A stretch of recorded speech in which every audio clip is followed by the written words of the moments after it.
Well, last week I was trying to figure out whether resolutions make sense or not. No, I know for sure it didn't make no sense. 2021 had no resolutions. And if 2020 was bad, 2021 let me know. At least 2020, we get 3 months of some peace, at least down here. But 2021 again, peace. So 2021 starts off with a bang. Welcome to episode 32 of the Corey Shepherd podcast. Welcome back to everybody who's been listening. Welcome to all the new listeners. You know where to find it by now, right? Go on the Cadence Club link and click around and you'll find everywhere that the podcast is available, right? For the people who are telling to subscribe, thanks for the people who reach out.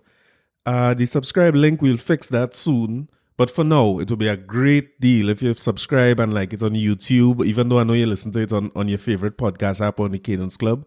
Liking it on YouTube will really help us get some traction. So where to start? I want to get straight into it. There's too much to talk about in this 1 week, We get a little New Year's week to celebrate and it's 1 week of action. So where to start? Local or abroad? I feel like I need to flip a coin or some kind of thing to figure out if to start local or abroad. All right, local. All right, so on the local front, serious business first. Dr. Rowley, you see any news like suddenly afternoon complaining with chest pains and getting rushed to West Shore? The initial reports had said there's some kind of heart problem or something. I think everybody stopped. I was a little worried at when I first saw it. I was like, I say 2021, cool it. We ain't built for that. We're not ready for that.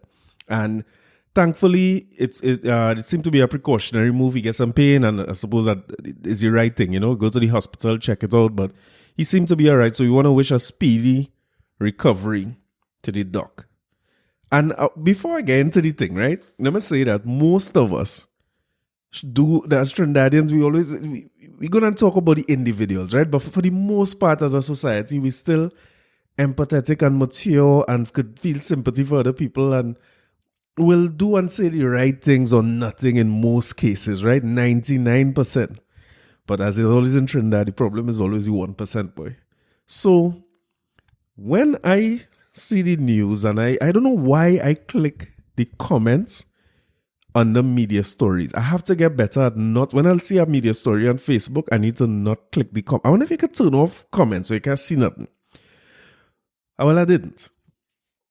And only 1%, the leader of the 1% is a man by the name of Ramnanan Permanan. Ramnanan Pamanan. Sound like a song, eh? sorry. He's a hero. So this is Ramnanan Permanan is apparently a technician of some sort at West Shore, right? Working at the hospital. So this is his Facebook comment. Facebook is a public platform, right? Last time I checked. Imagine while crawling in the traffic on my way home from work, I had to do an about turn and head back to the hospital to look after him. Apparently the him in this case is the doc, right? Ravi Mahabir, hero number 2, said, if that was me, I would have sabotaged my own car. Car can't move, can't see about nobody. Ramnanan Permanan replied to graciously say, nah, I have to look after everybody equally. I am not a politician. I want to thank you personally from the bottom of my heart, Ramnanan Permanan, for being so gracious to look after everybody equally. It's so nice of you. Such a kind guy. So somebody asked as well, how he feeling? Much better? He say he was pain-free when I leave. What is happening in these streets? What?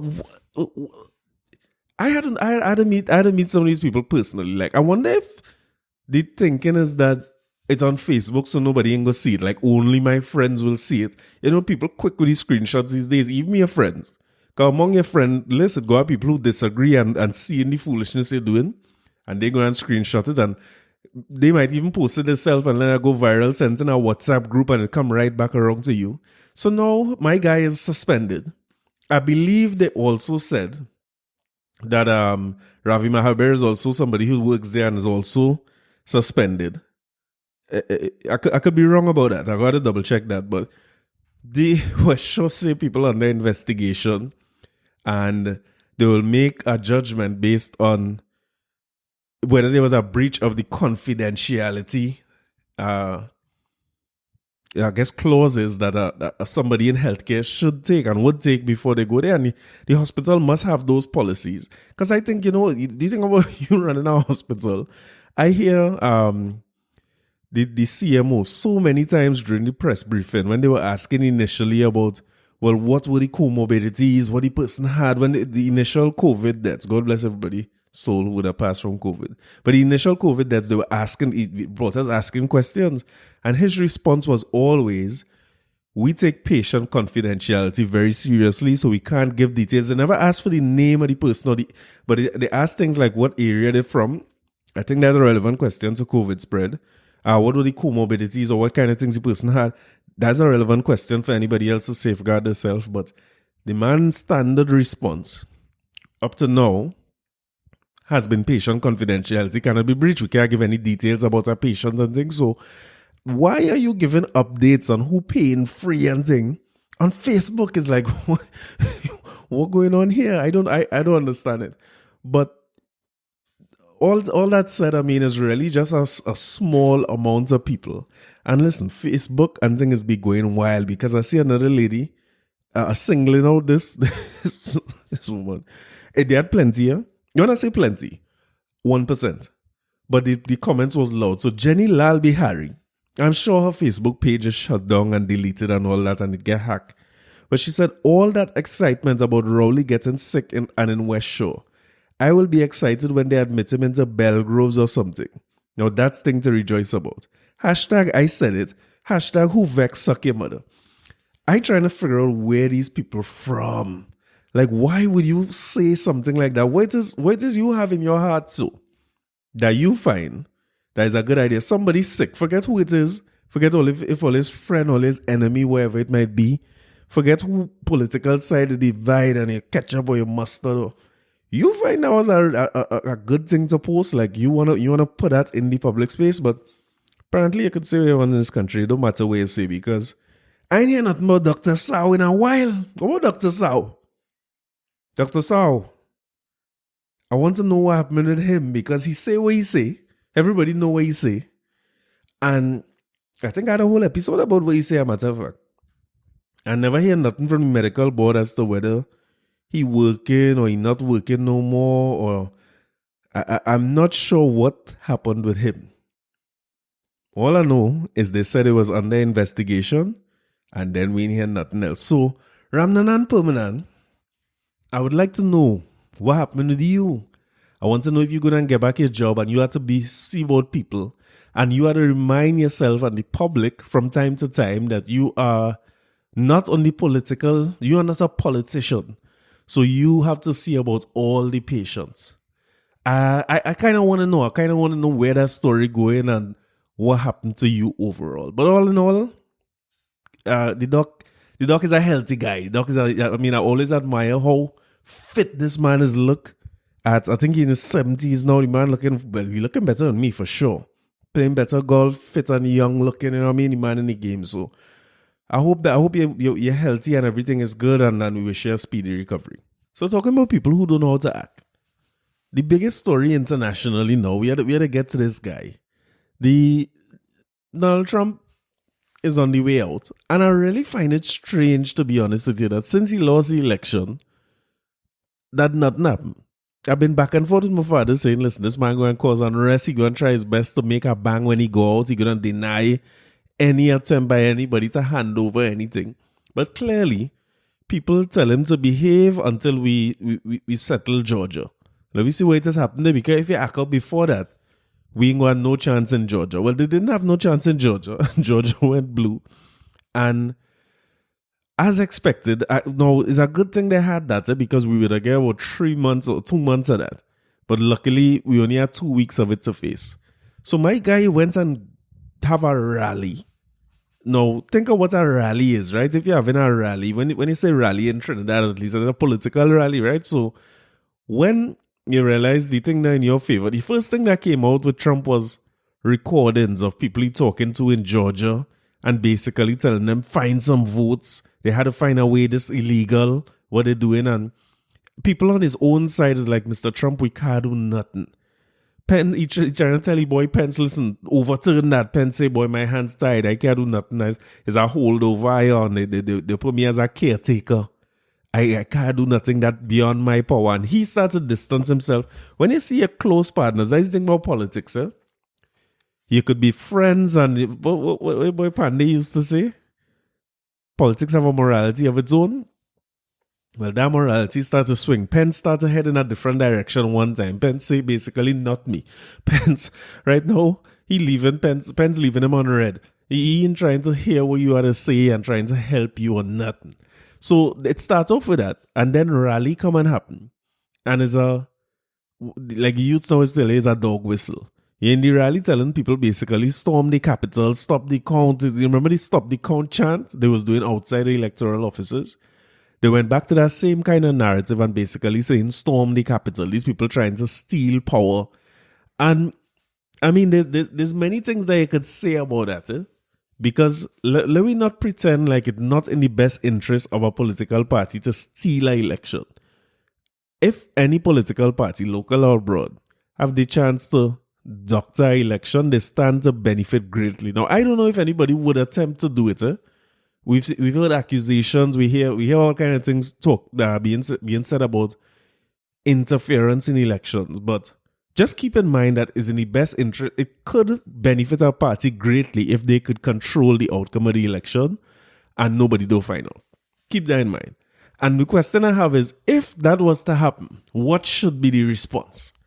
Should people not go and fight for their own democracy or go and try to stop whatever it is happening in terms of a handover? You think about it. If we locally here have somebody who is caught red-handed stealing an election, I'm not saying that is what happened over there, but let's assume that you do. What should our reaction be as locals, as citizens? Should we accept that result or should we take other measures, to take measures into our own hand? Now, just planting that seed. So let me go back to these folks. My guy says storm the Capitol. And of course, his squad roll in. Now, a few things happened that I find passing strange, right? Them men are having a rally close to the Capitol. And I would think that if you having a rally with a man who lost an election and losing more ground again when Georgia went blue, I would think that the police, the machinery, the security would be on high alert from that moment. From the time Ole here he having a rally, I would think that this is time to start marshalling the troops and just be on standby, be around just in case. Now keep in mind that if they was having a concert or if they was having a show or somebody was having a gathering in large numbers, they would have had a lot of police assigned to that just to be present, because you never know what could go wrong. It's a crowd, it could have stampede, all kind of things could happen. And that's a non-political thing. That's if somebody have a performance.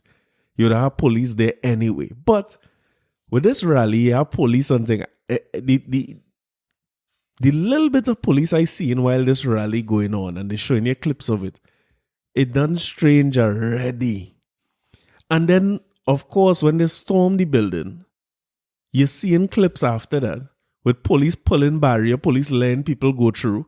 Some police was on the steps or security for the building, and when they see the mob, them running inside like them have no training whatsoever. And I suppose it's part of the protocol, because now you have to put Pence in a secure location. Like, you ever see Designated Survivor?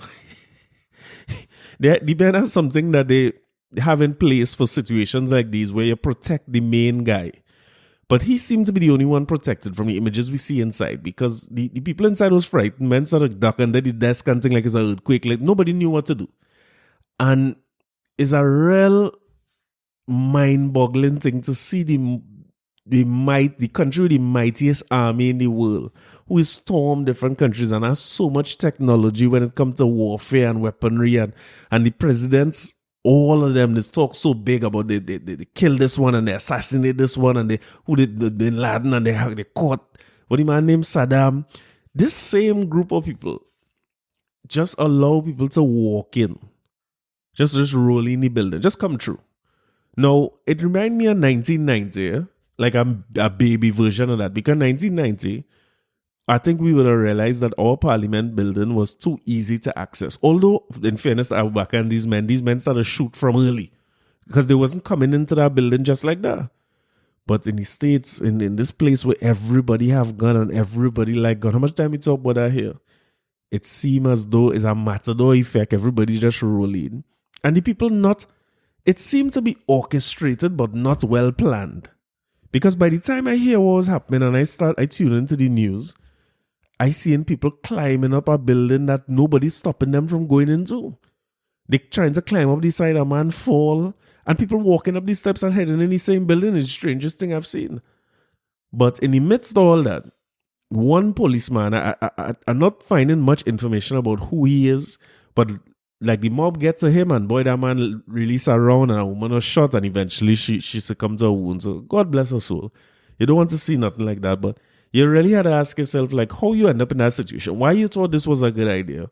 The man who is inciting you all to do this is nowhere to be found, of course, who's saying that he will come with you all to the building and thing.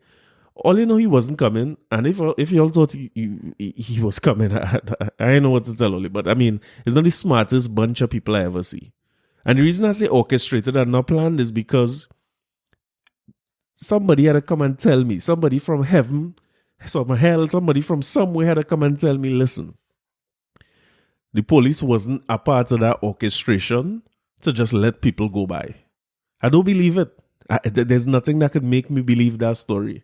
I understand the part of the National Guard, right? Because they're saying Trump had to get involved for the National Guard to be there. But forget that. Let me hear about the state police and police that already assigned to the capital long before any of this happened. How come they're not out there in large numbers when a person who lost an election and is openly refusing to concede the same election, having a rally so close? And then when you hear the narrative about what he preaching, nobody ain't called for backup. The backup capital of the world when only stop somebody. And only you're talking to somebody on the street. Always call for backup one time. And when only call for backup is 3-4 police car to deal with the smallest matter. One man, a fellow named George Floyd. 4 police, 3 to hold him down and 1 to hold people off so nobody can come too close. But a whole mob and only had the same 4 police around a barrier. All right, okay. You only tell me only wasn't in no group orchestrating that. But the reason I say it's not well planned is because nobody seemed to know exactly what they were there to do when they get in the building. I think they might have been just as shocked as we were that they could just walk in. Them men prepare themselves for a fight. And they tell themselves when they go in, there could be a showdown. Them go shoot. We have we guns, we will shoot. And nobody engaged them. So I'm looking at it going on Facebook and I'm asking myself, but where are the All Lives Matter people? I had to post All Lives Matter just to see where they come out. Because they see when they say All Lives Matter, them people who stormed that building, that is the all they're referring to. And the reality in the States is very few lives matter, yes? It's very few. Boy. Now,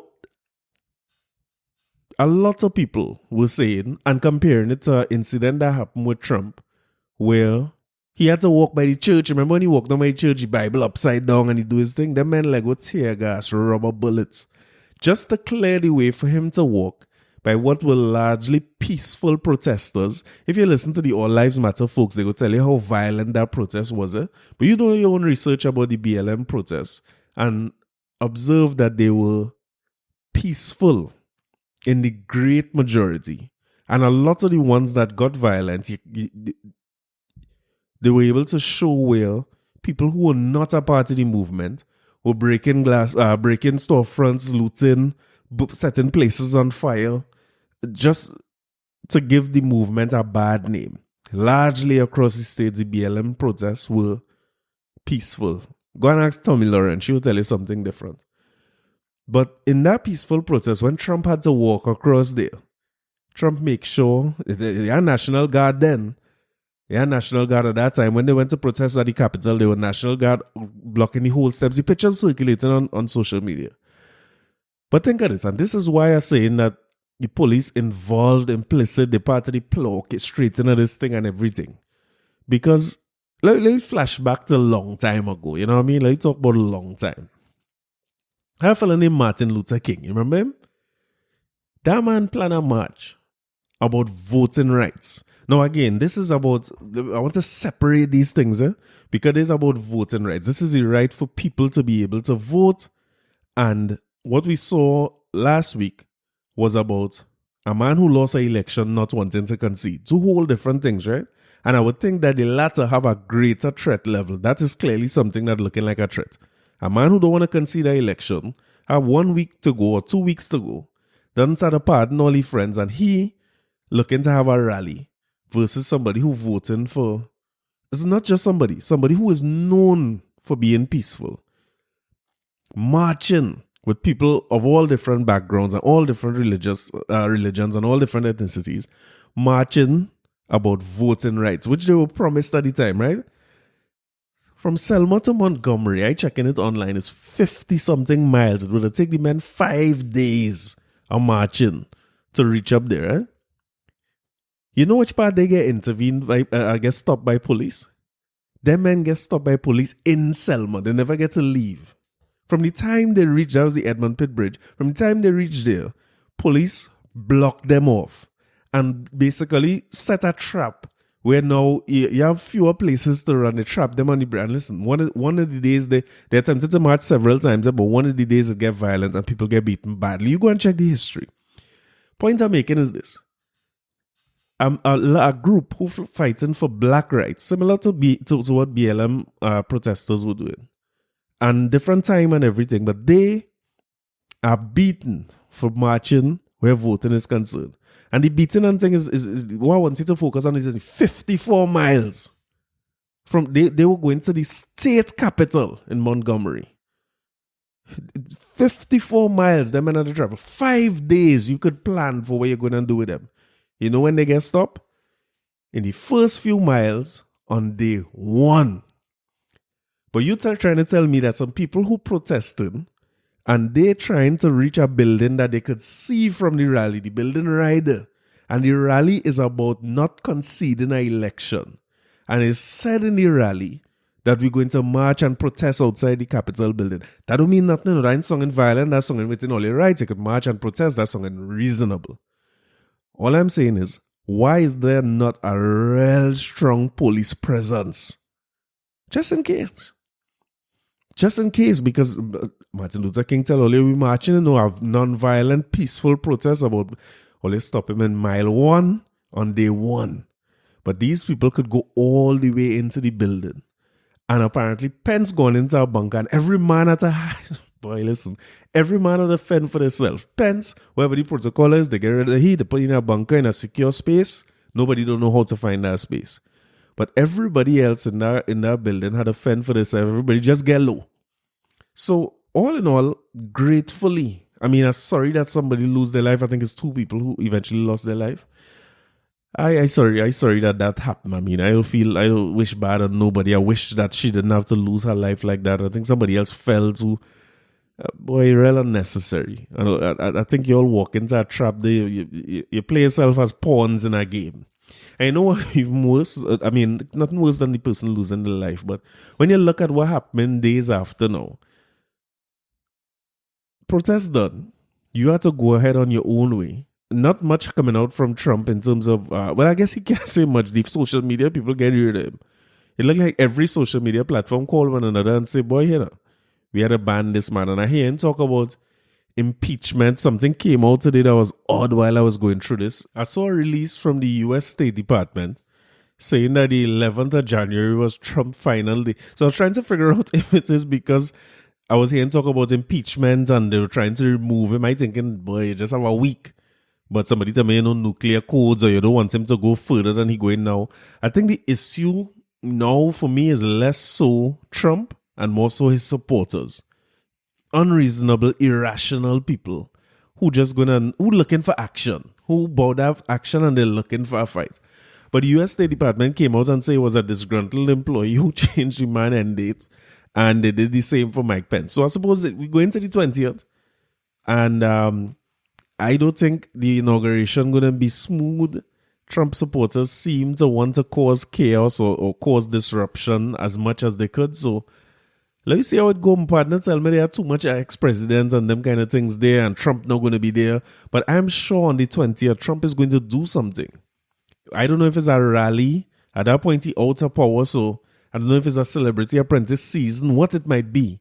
But he is not, you think of who he is. You think back to how often and how loud and how persistent Trump was about the fact that Barack Obama wasn't born here and he needs to show his he was asking for his birth paper to prove that he's a citizen.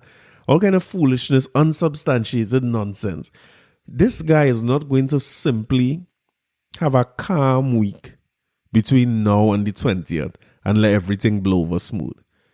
Add that to the fact that I am putting it to all you that he well organized in terms of, because these, when you think of police hunting and the complaints people have been making about police brutality against black people, and the fact that the justice system consistently frees people, like if a fellow who killed Sandra Bland, a policeman, or George Zimmerman, the system is designed to protect them. So nothing going to happen to any of them. I hear man talking about Trump go make jail with jail. He can't make no jail, nothing going to happen to him. And the police who are there to protect them from us, why would they do anything if he and his supporters decide to disrupt and destabilize? And it's nothing to them. They're going to stand by and watch that happen. So, I mean, I hope nothing I say here come true, and I hope everything I say here is wrong. But everybody just stay safe, especially my people who live in the States and thing. Will take care of yourself, get low, running a zigzag pattern, stop, drop, and roll. Do whatever you need to do to stay out of these people way. I have a sister living in Washington and I frighten like hell. Everybody just stay low and stay out of these folks' way. Now, as we stay foreign for a minute, right? I was saying that all these social media sites seem to take a stand against Trump in his last days. It's similar to Pence to me, when a man done on the way out, everybody turned their back on him. When people were asking for the longest while why they're allowing him to tweet wherever he wants to tweet and say whatever he want to say. But all of a sudden, when he lost power, everybody pretended to turn their back on But I saw something going around where they were saying WhatsApp changed their privacy policy and this, that, and we should switch to Telegram and Signal something, and they have somebody else in Africa we speak. And boy, listen, I don't accept that thing on WhatsApp, if we're being honest. I didn't even know when that changed. Sometimes I doesn't know if these things true, but this one seemed to be true. And I don't accept everything WhatsApp asks me to think. So better you don't WhatsApp me, because your message, it out there.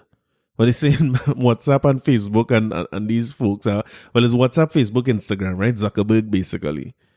They're now openly checking your messages, basically, and they could use that for their own data. The things they sign on to that usually say that they can't use any of your individual data, but what they're looking at collective information is more info about how we behave or what we're interested in and those types of things. And that's the kind of innocuous side about it, where they just gain information on what we do that they sell to marketers. But a lot of people afraid mind control bad. I feel we mind and gain control since we're born, yes, but I could understand why people have issue with it. But the thing is, if I had to switch to Telegram, do I have to deal with all these susu groups? If I delete WhatsApp tomorrow, it seems as though everybody on Telegram now, but what I can't take is the constant adding me to a susu group to tell me join. Like the groups, all they do all day long is add people. So let me give some names of some groups. I just find myself all of a sudden, every time I open Telegram, I'm in some new susu group. One of them is EVANG. I don't know what that stands for, like it's an evangelical thing. And when you look at the amount of people in them groups, it's real people, Some of them groups have 10,000 people. I want to know what them do. So I promote the podcast in them group. All I do is post the podcast over and over until they kick me out. But one of them groups saying like you're paying $100, you get back $1,200. The next one is next $63,000 for $175. And these groups have 3,000 and 4,000 people in some of these groups. So I don't know if we switch into Telegram. Somebody need to tell me what is the rules.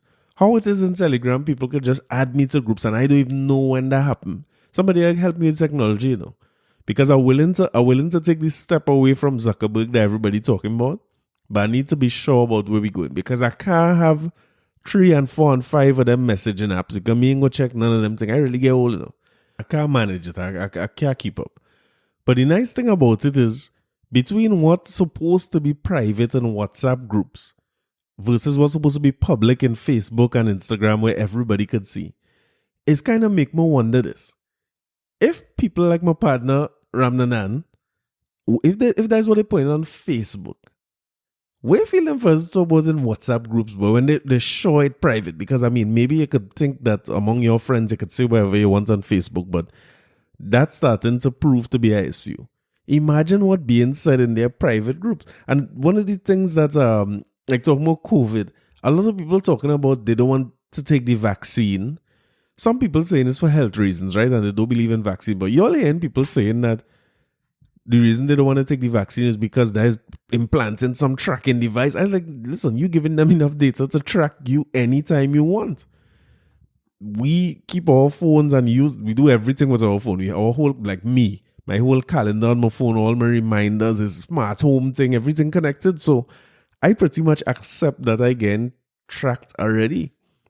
And the examples there, because it's based on what my guy posts on social media, that the hospital is able to pick him up and say, hey, we're going to deal with you.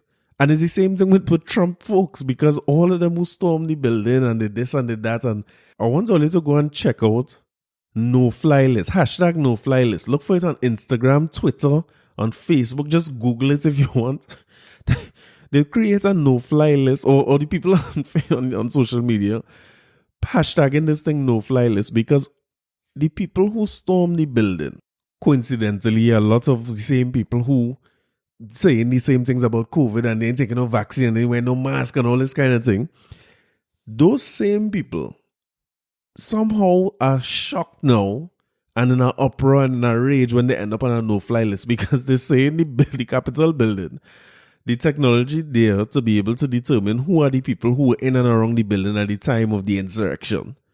And when they reach back in the airport, they call them domestic terrorists. You know, you can't beat America with branding. You know? So they call them domestic terrorists, and now they put them on no-fly list, and they're literally stopping these people from going on their flight home.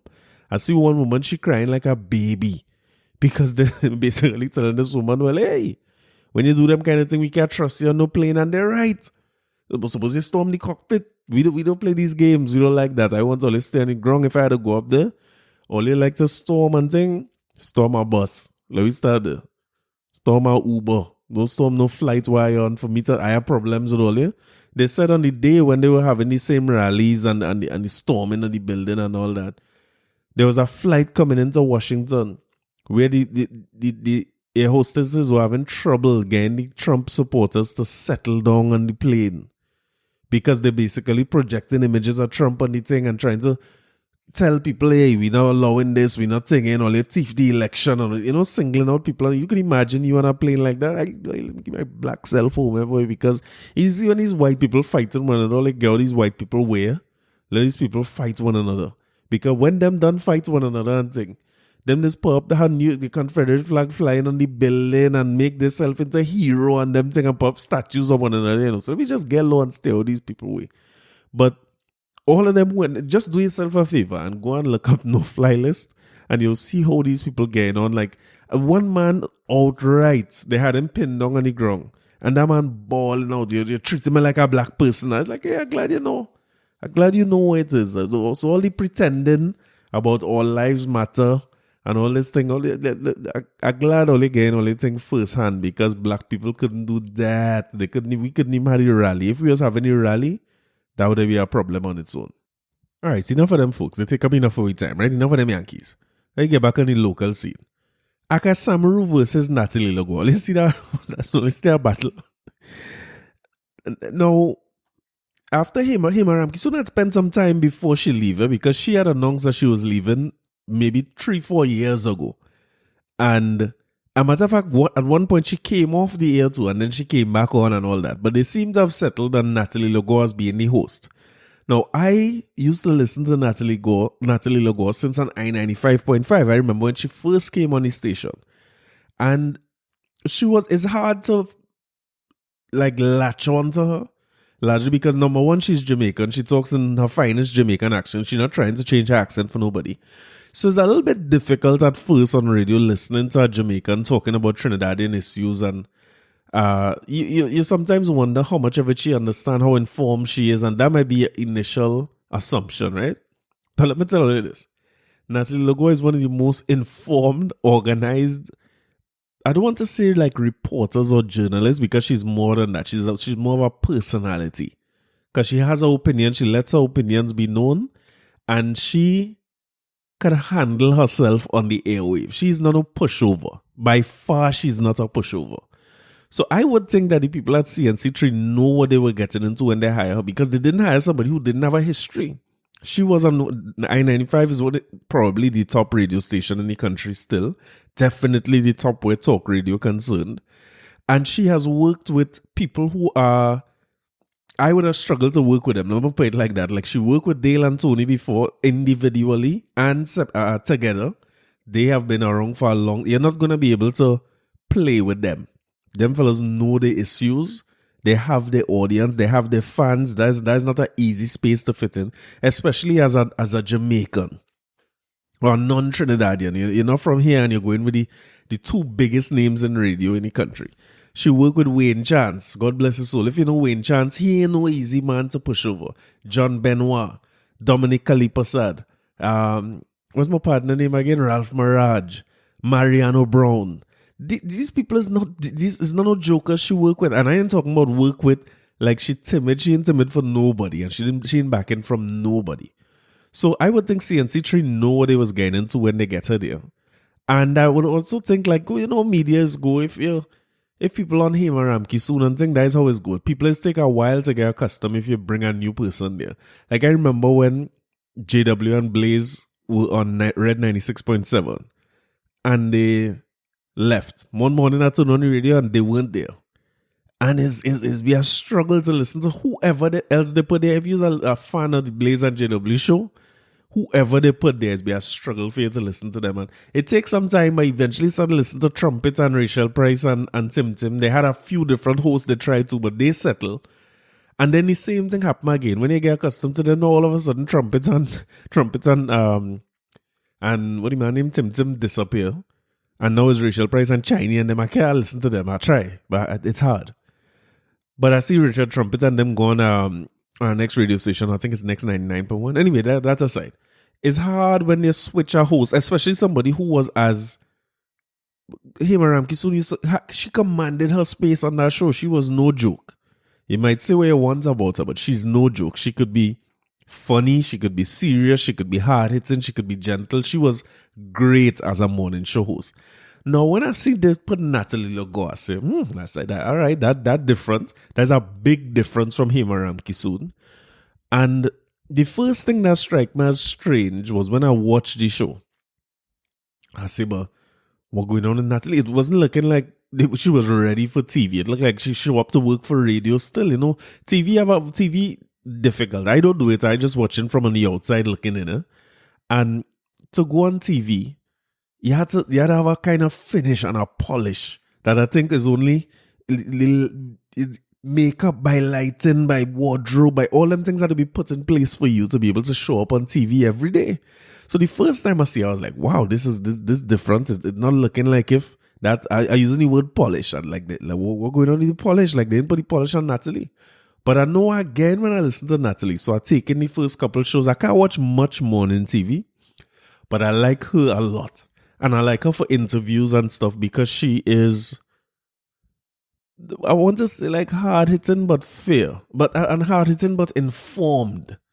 It has some people, you ever see a pizza slicer? I've seen a meme about that. I find it's a real good analogy. A pizza slicer. So some of our media personalities or journalists is all edge and no point. You know what I mean? But she is not. You can't accuse her that at all.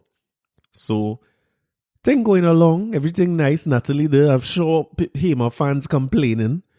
But you have to give people time. It's just the way it's going. Eventually, you will get accustomed to Natalie. And we go reach a point where nobody don't want to see Natalie come off the TV. That's just the cycle. So, somewhere in the mix, maybe about a month or two ago, all of a sudden they announced Akash Samaru as a co-host. And I'm sure somebody had screenshot Natalie Logo either posting herself or liking a post that said, Hema Ramki soon run that show by herself for years and she was given the opportunity to grow into this and to that. And all of a sudden, because of the style, the new presenter, another person added as a co-host, and it was almost like the person taking it as an insult. I can't find the screenshot there, but I know I see it. You have to take my word for it. It's either she posted herself, and I'm pretty sure she posted herself and deleted it, or she had like somebody post that was saying, or share somebody post that was saying something along those lines. And that's an odd one. That's an odd one because now keep in mind that Akash Samaru is a fellow who people like to hate too. Because when the man asking questions during the, like his name easy to call. When he was asking questions during the COVID briefings, everybody used to be waiting on what is Akash question. And I saw he himself posted that one day is a hero, one day is a zero. So I suppose they didn't know what it's like. But let me play this clip for you, right? Before I say anything more. Let me play this clip to make sure everybody hear this before I talk about it.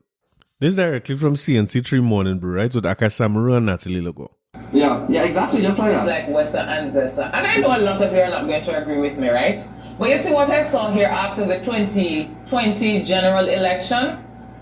Where the information, how you speak and what you have to say and casting doubt into electoral processes or institutions that are sound, that's what happened in America. It's just that the reaction from the people of America were different from the reaction from people in Trinidad and Tobago, because the United National Congress tried to cast the same kind of doubt on the electoral process without evidence. Oh gosh, I wonder, this one, I was wondering who's going to blame Kamala for this, but anyway. Well, here I am. All right, well, Here I am. Yesterday no, but let me ask you something. So you did, so the United National Congress didn't cast any doubt whatsoever. Why does the UNC have to be in this right I am now? asking you a question. Right. What President Trump is doing is casting doubt and creating a false narrative about election fraud. You're saying that didn't happen here? Well, the UNC didn't ask people to storm the UNC didn't ask people to storm the parliament. And as I said, the difference is when Donald Trump didn't ask people to storm, but what I'm saying is your narrative and what you have to say could well inform people as to how they should act. And I said to you, the difference is the people of Trinidad and Tobago reacted differently to the people of the United States. I'm sure you heard me say that. And that's really good. I'm glad. Yeah, but I'm asking you. So you didn't find that the United National Congress cast doubt on the Electoral and Boundaries Commission regarding the election results? The UNC is not the only party that ever cast doubt on electoral. That's not what I asked you. It's a simple question. Yeah, I'm not going to make any link between the two. But what I can say is that this is the desperation of a man facing political eviction. And I will say that... Wow, sounds familiar to me. It got so bad. No, it's a master class. I want to learn some things from Natalie about doing interviews, because the reality is that, you know what I like about it the most? She say, I am asking you a question.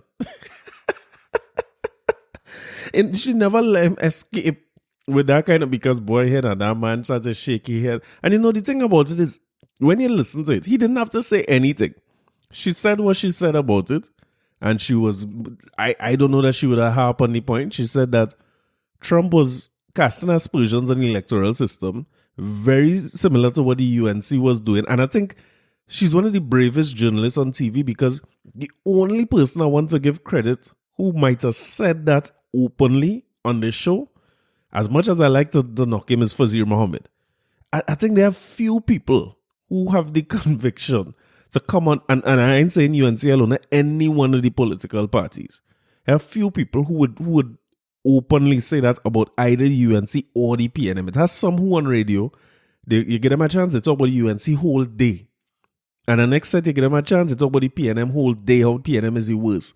But there are few people who will say that about UNC or say that about the PNM and not worry about it, and whether they ever work in the morning or not, they ain't care. And Fazir Muhammad is definitely one, but Natalie Logo going on that list for me. Because when she said that Trump was casting aspersions and we react differently to that situation in Trinidad, the average person like myself probably would have just leave it at that, because the listener would have understood you're talking about UNC. Whether you're pro-UNC, pro-PNM, or you're neutral, everybody knows she was talking about UNC. But she went on to say the United National Congress. And Akash could have just leave the thing alone, but he come and say, oh gosh, I wonder who would have blamed Kamala. Well, boy, he started to back himself in a corner one time. Like up on Facebook, if running on your back was a person, it would be Akash Samaru. Because my boy started back. From there, he back. Because then you open yourself. You open yourself. So she put the question to him, I'm asking you a question.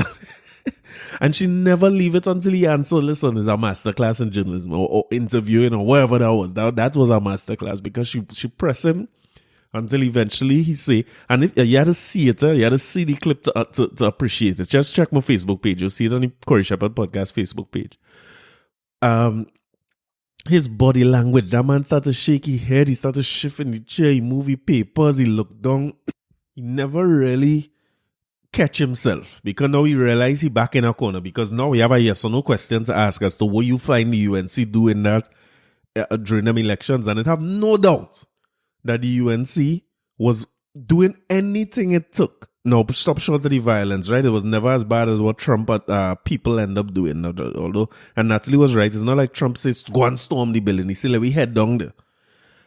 Whether he say it in the private WhatsApp group, so it's a different story, right? But what the UNC was doing here, like I remember David Nackett, they saying he questioned every ballot. I don't know if I only remember how long the recount take. Jerlene John, David Nackett.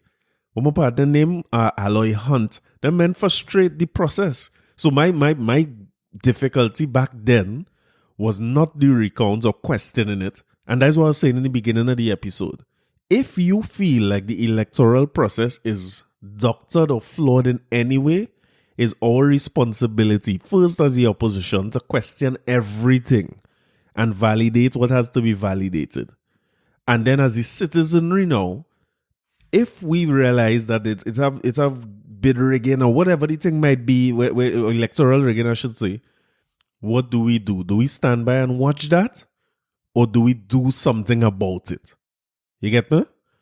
But when you, as the opposition first, decide that you are querying based on they have systems in place for that, and you're querying it, like what Trump would have done, like what UNC would have done. That's democracy. That's important.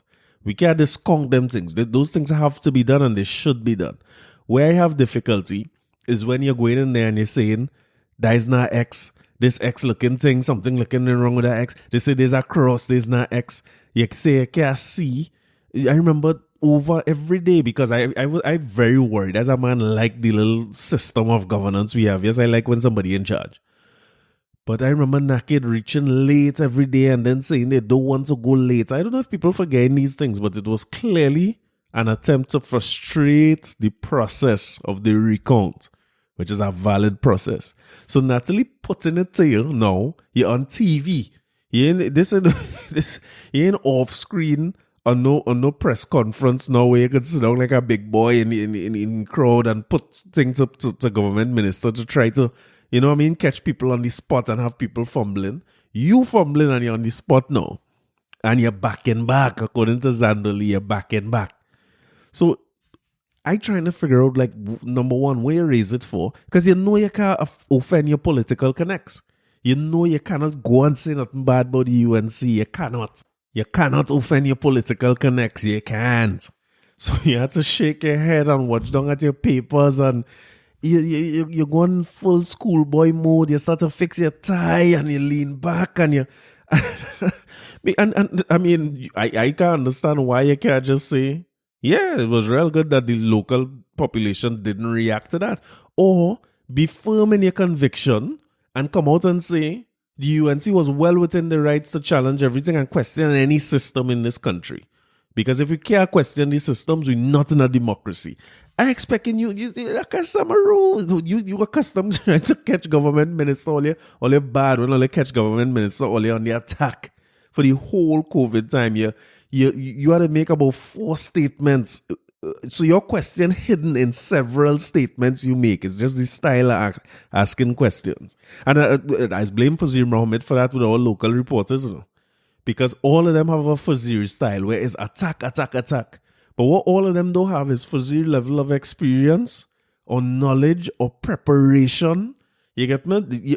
I might vex with Fazir Mohammed sometimes in the way he's conduct interviews and things, but where you're not going to fault him is how prepared he is for the show, how well researched he is at all times, the experience he has. You can't fault him there, but we end up with a bunch of journalists. I deal with Akash and Natalie for now, right? Maybe I'll talk about the rest of them where I have issues in our next episode, but they have a way that they attack and try to corner and try to make people look bad. But a lot of times they're uninformed and they don't have much experience, they don't have much information, they're not well read. It seems like if they're making up things as they go along in terms of like, you're asking a question, when it's your turn to ask a question, you're trying to figure out something to ask. Or sometimes it seems like you're getting little pointers, like you're getting fed things with an agenda for you to ask questions. This is my opinion. But my boy had a back because he couldn't really say nothing in the moment. And I had to learn to sip a cup of tea like how Natalie Logo sip a cup of tea.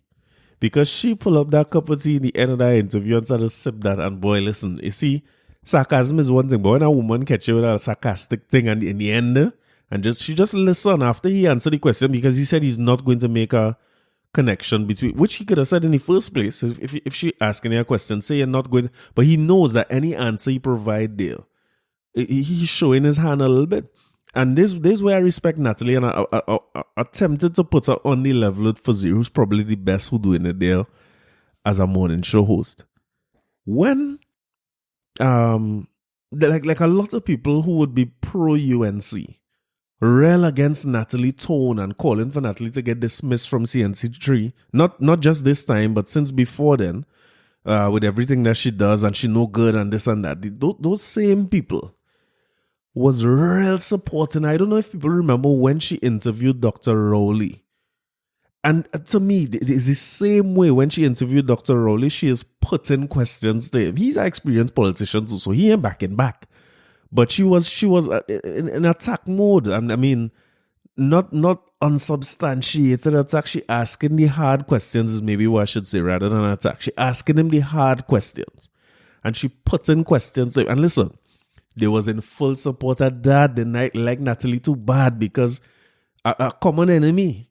So they're happy when they see him get attacked. It's a celebration to see Dr. Rowley get attacked, you know. But I assure you will never see Kamla Persad-Bissessar get attacked because she does not do interviews. It's the strangest thing I've ever seen for opposition leader, for somebody who was prime minister. She does not put herself in a position, or I don't know if it's her handlers or what, where she has to do any kind of interview like that. She's not going on no morning edition. She's not going on no morning brew, none of them things. When she was back in the day, and maybe as opposition leader too in parliament and things, she might have catch her outside the parliament, but you have about 1 or 2, 3 questions at best. And she might answer them 3 questions and then is usher off. So she not going to put herself in a position where you can imagine her sitting down with Fazir or sitting down with Natalie Logo now. It's not happening. Or with Dale and Tony and them on the morning. It ain't happening. Or even a phone call. You don't see that at all. So what you're going to find a lot of, and I'm seeing it kicking back up because of the Tobago election that happens soon. You find that the Douglas politics start back, and you know she will make appearances. You see on a podium where she could get through her points. She kind of like me. You kind of want to get through your points without nobody stopping you or asking you no question. She kind of like on that side. But I just eager and keeping an eye on that situation with that morning brew between Natalie Logo and Akash Samru, because it heading somewhere.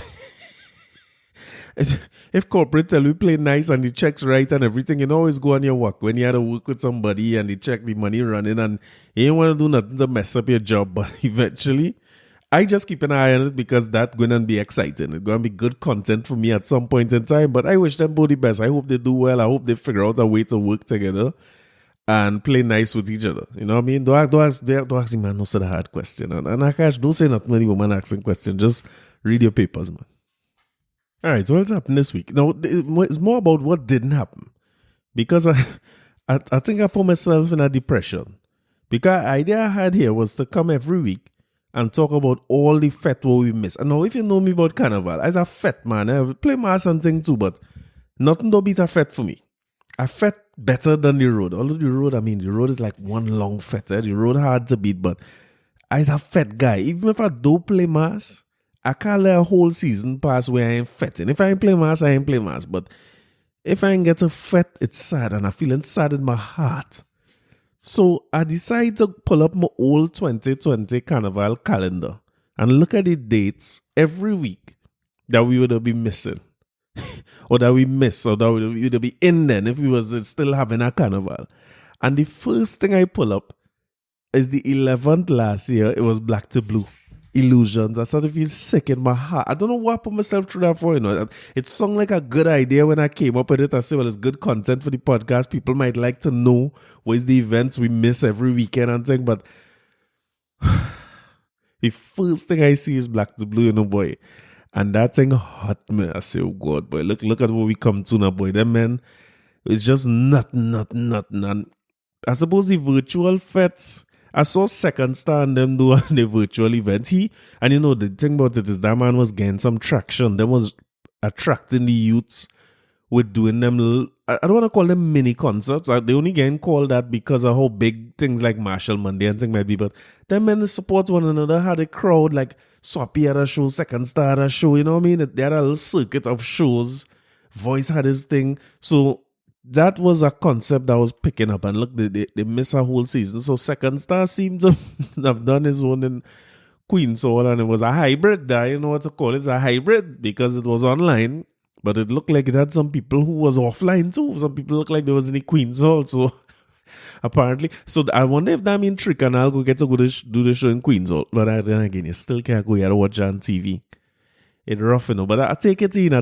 And boy, my favorite. I say, other than the fat thing, I'm going to do a song episode and my favorite song for the car. I was feeling Farmer Nappy Backyard Jammer.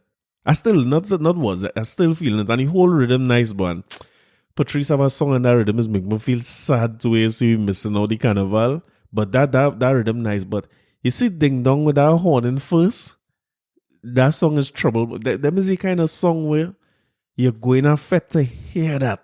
And imagine you don't know what you go feel like in the fete. Imagine you in Black to Blue and Ding Dong run out to this. How them girl and them so boy? Long time they like money man. Now you like susu man. This is from the age of 10. Had my first girlfriend. I didn't have no paper when she wanted ice cream from right round the bend. But don't fast forward later then. How much money you spend? This small susu hand where I get. She marking every cent. You see, I trust too much girl in life. You see, I make too much of a choice. You see, I try to do what is right. Never me again. I'm jamming them guys for spite. I hand in first. Honey. All them girl is the worst. I hand in first. Honey. Can't take it in reverse. I hand in first.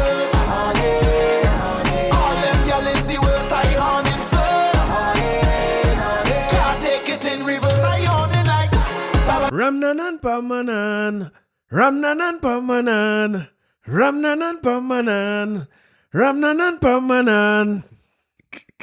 I tell you, it reminds me of a song, you know, I just couldn't put my finger on it. But Ding Dong, that song real bad. But I don't know what went on with Ding Dong outfit.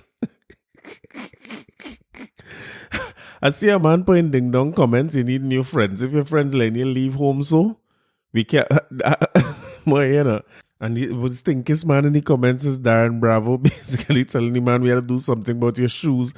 Listen, I don't know if it's a virtual fed thing. I feel if it really had a real audience, Ding Dong wasn't dressing up so. But I like his vibes, man. One thing, Ding Dong have a good spirit. He don't take too serious. So me feel that go affect him. I hope he wears some bigger clothes and, you know what I mean, coordinate according to Pops. But the nice that them fellas still doing the virtual shows is something to watch. I'm having a rough time of being honest with you.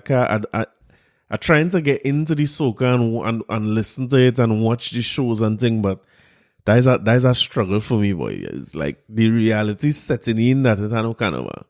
And the nice thing is that I'm not alone because apparently the man who in charge of DOMA, Downtown Owners and Merchants Association, who for the first time ever in my long-legged life I ever hear him say sales was good. Every year for Christmas, that man has come out and say how business is slow and stores not doing thing and they had to shut down vendors and this and that. This year, the man said business going good. It's the strangest thing. I don't know what them know something in business that we don't know about, you know, because in the year when I would think you had the slowest sales ever. I suppose there are too much street side vendors taking your sales and thing. But my guy came out this week and said, we probably shouldn't cancel Carnival. I'm trying to figure out, but what kind of transistor radio are you listening to? How you know this? Why you now talking about this? Is it that your members, you're now realizing that you all will be affected, or the Christmas season was so great for you and your members' businesses that all you now realize it's not going to have a carnival and people will be affected? This is some of the things that's happening in this country surreal to me. I'd play this clip for you, you know. You had to hear this for yourself, so you know I ain't making up this. This is from TV6 News. This is Gregory Abu, the head of DOMA, and this is this week. This is not last year. This is 2021. Hear what my boy saying.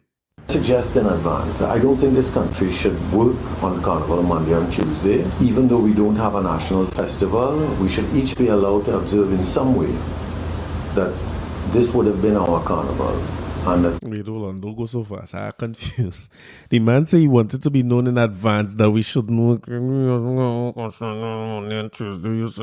This is now, how far we are from Carnival? Carnival Ash Wednesday is the 17th of February. Coincidentally, is the best day of the year.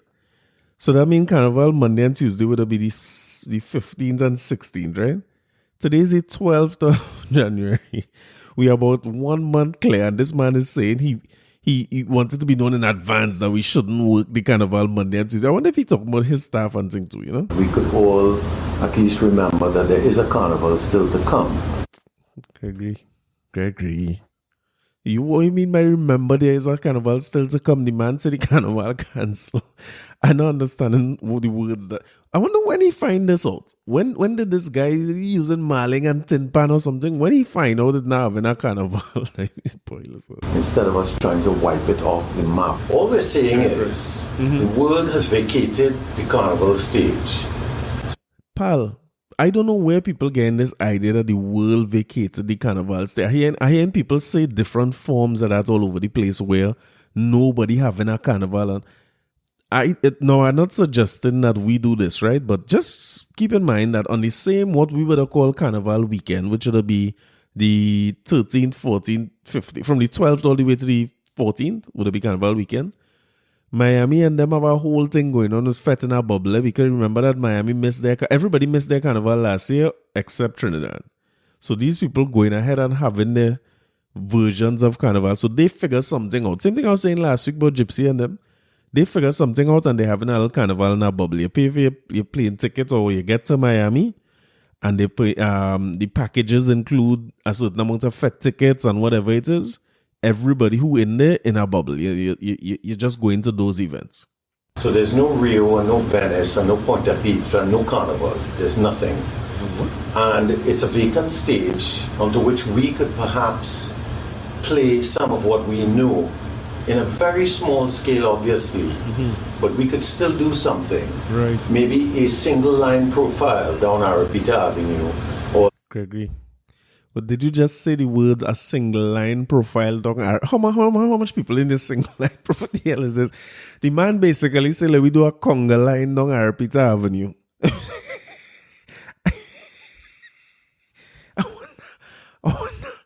I wonder how much people, how long Arapita Avenue, somebody will do some maths for me, how long Arapita Avenue is, and if we stay 6 feet apart in a single, what do you mean? Like, what do you mean?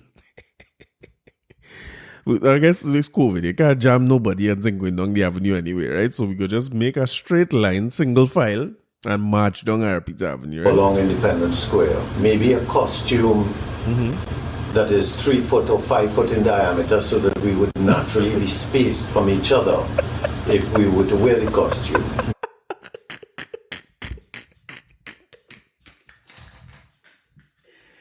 Hey, listen, salute to TV6 for capturing this. This is the greatest, but it's one of the best moments of my life. That man say, make a 3 feet in diameter.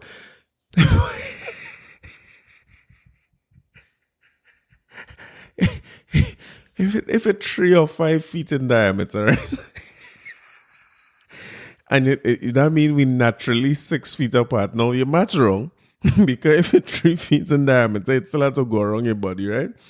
So I feel it's had to be you put 3 feet around, that means only 1.5 either side. I don't know this math's working out. But if we get something where the costume for, I wonder if you ever see woman play mask with wings. Them just done socially distance itself from everybody, So all you had to do is just say backpack Gregory. For a man who is a downtown owner, what is this? Doma president. Like, you don't be in town carnival time. All you need to say is let them get them at a backpack and they go social distance from everybody else. Maybe a mask.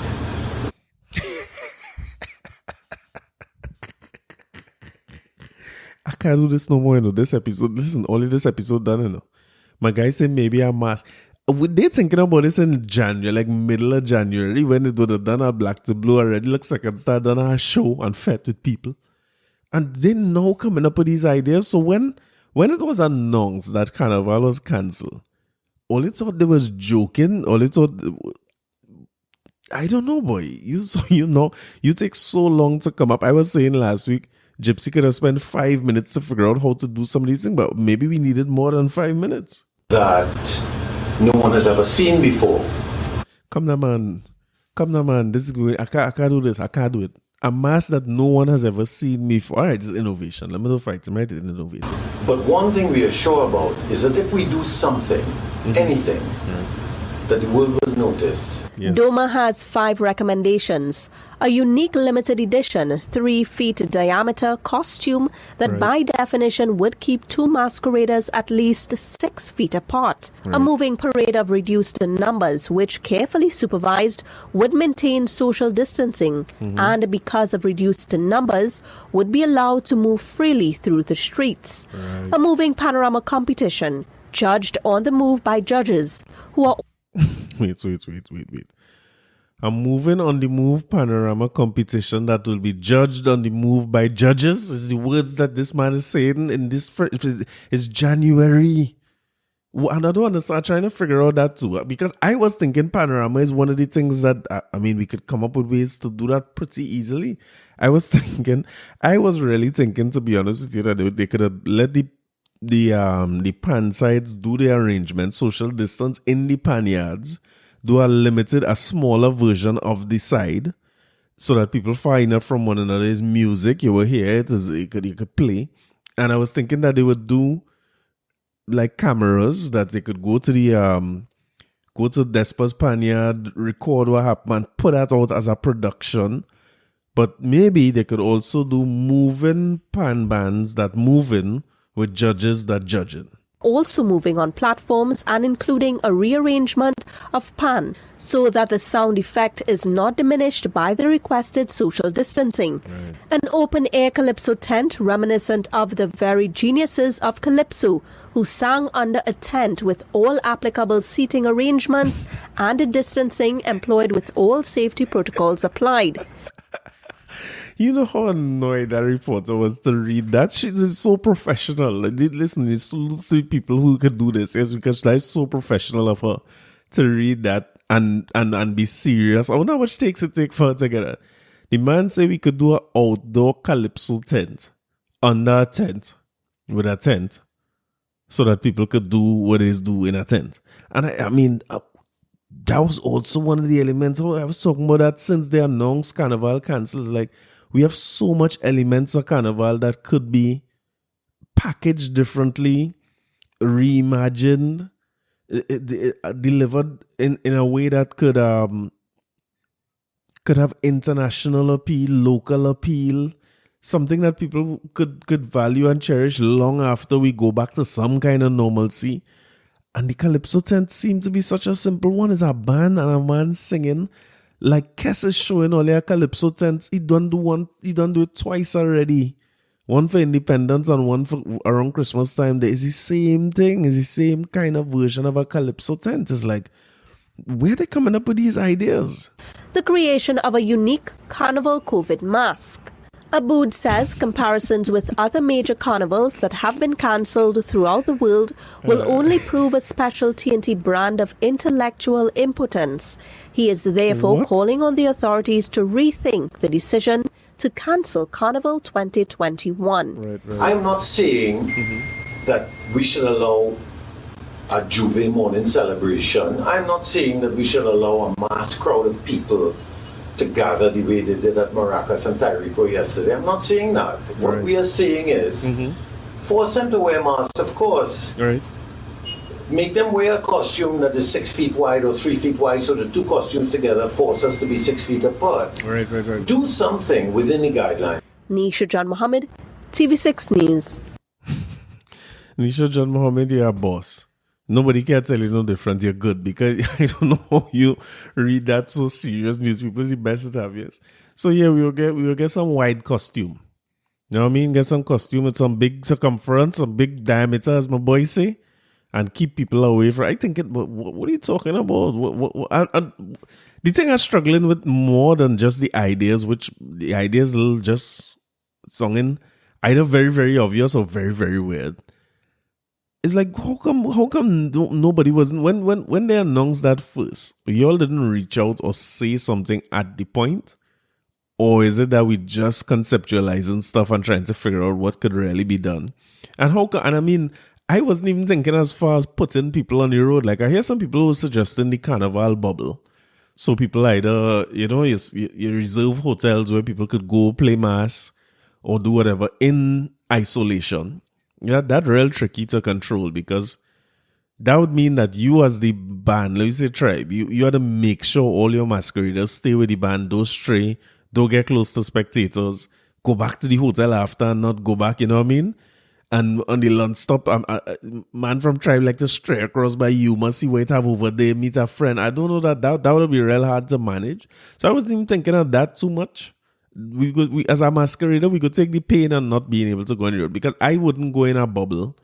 I wouldn't wear a 6 foot wide costume to stay away from being that hard.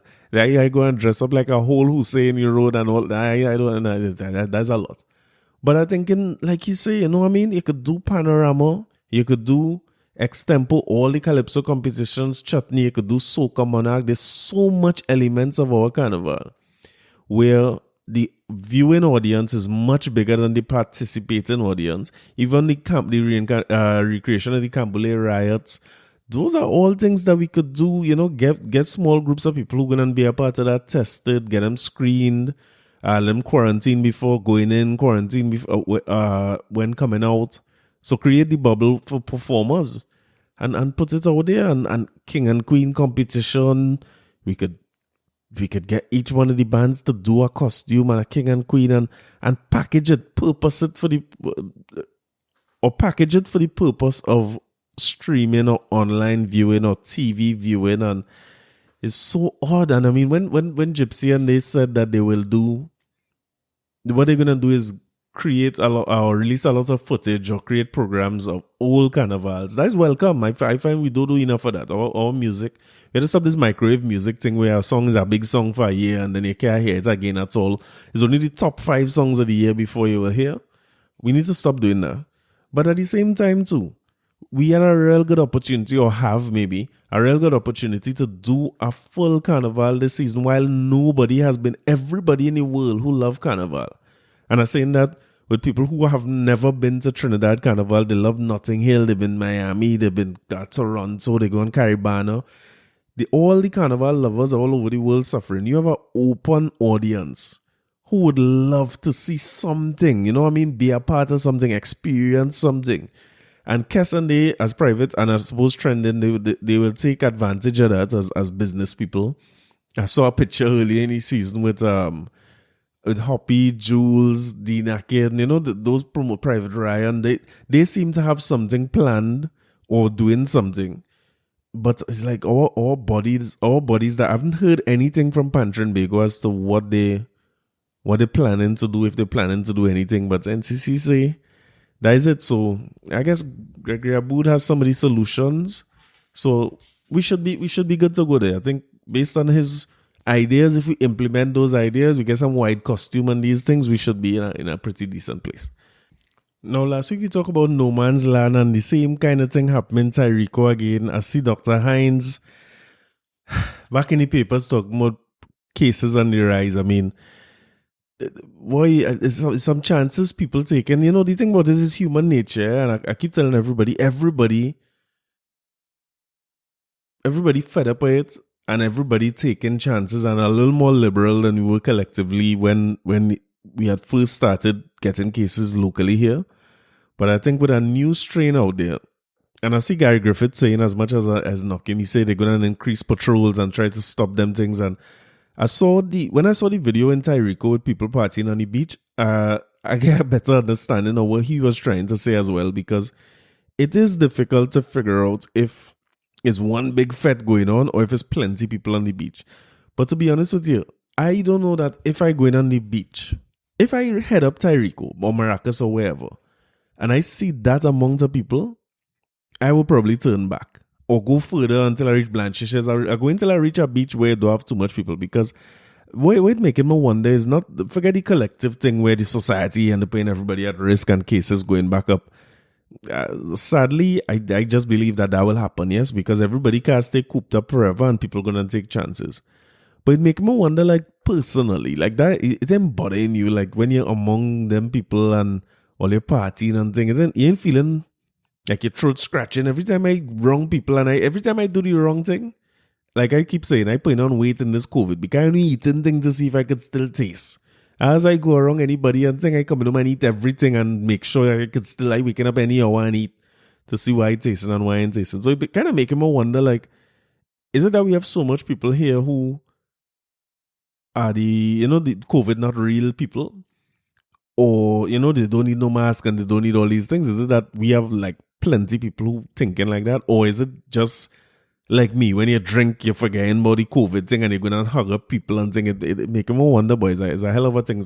Somebody who in psychology or sociology must look into this or give us some insight into the human being, boy. Is something else to see.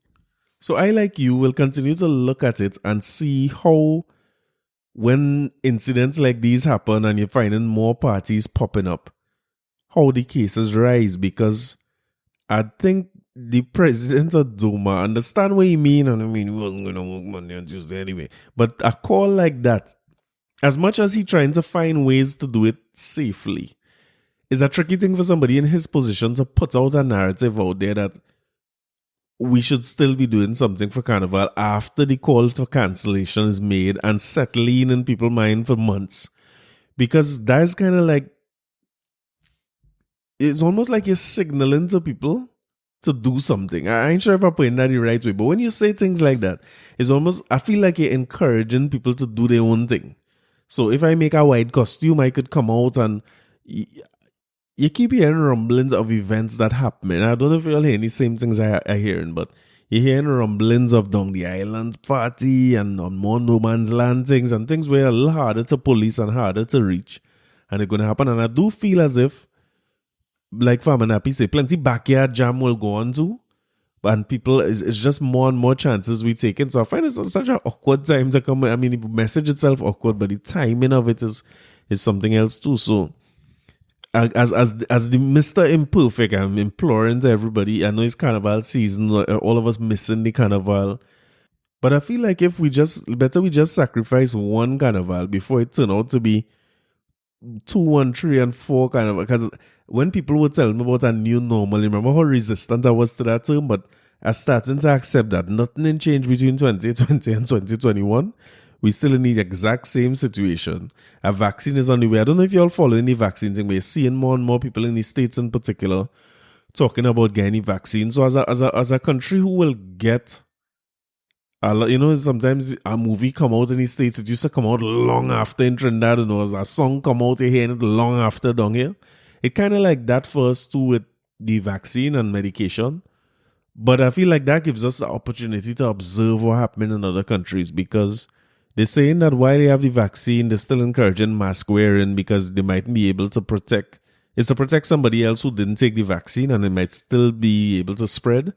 And I mean, I guess I understand what they're saying. Like, you could still be a transmitter of the virus even though you can't get the virus. Like, we assume the virus, me always call it a molecule. I'm sound like a dance, but whatever the thing is, it's on you, and then you put it on somebody else, and them get it, and you have your virus, so you're protected. But it's uncertain for sure. And when the experts are uncertain, I think I don't know how come the experts are uncertain about something, but the non-experts dead sure about what the hell this is and why we mustn't take this vaccine and why is a microchip they put in the non-experts dead sure, but the experts coming out and saying they're not sure. So I think it's for us to err on the side of caution and rally this thing out, because this Christmas was done a slow Christmas and we have no carnival. I still have a little hope for a little something done in August, but the more we do the Tyrico and the No Man's Land and them things, I'm wondering if people really taking into consideration how much jobs lost and opportunities lost and businesses suffering, and the economy is already not great. So it's like we digging a hole for ourselves. I don't know if we're ready to go down in that hole, no? And they got to open the borders, because you see when things get hard, they're looking for a plane, yes, they're looking to get out of Dodge. If they keep the borders closed, it might get rough down in these streets. So, and I mean, I don't know if y'all hearing rumors that the border now opening back till 2022. I refuse to believe that. I don't think that could possibly be true. Even if it means a Caribbean bubble, they had to start back. People had to start back moving. We had to figure this thing out. So, and I suppose if the vaccine on the way, we had to watch and see when that come and if borders will open back after that. But we wait and see.